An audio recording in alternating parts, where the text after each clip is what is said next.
Properties of econometric model, ये आपने कर लेनी है।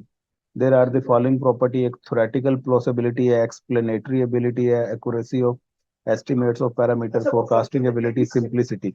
तो ये आपका इकोनोमेट्रिक मॉडल, वो थ्योरेटिकल प्लॉसिबिलिटी का मतलब है वो वैलिड हो, थ्योरी वाइज उसको पढ़ें तो कोई हवाई बातें ना लगे, सारा रियल चीजों पे बेस कर रहा हो। एक्सप्लेनेटरी एबिलिटी, उसको एक्सप्लेन करने की एबिलिटी उस मॉडल के अंदर हो, ये ना हो कि आप उसे एक्सप्लेन ही ना कर सकें, कॉम्प्लेक्स मॉडल ना हो।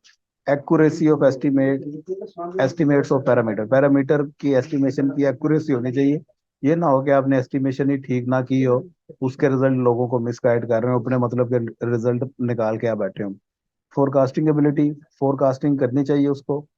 और सिंपलिसिटी, मॉडल सिंपल हो, हर किसी की समझ में आसानी से आ जाए, ये ना हो कि ऊपर से सारा गुजर जाए। ये आपका चैप्टर 1 कंप्लीट थ्योरी का। और ये सारी चीजें कर लेंगे इंशाल्लाह, क्वेश्चन आपका निकल जाएगा। ओके जी। जी सर। इतना ही काम करके रखें, और इस चैप्टर का मुझे अगली क्लास में कंप्लीट चैप्टर का टेस्ट दे दें।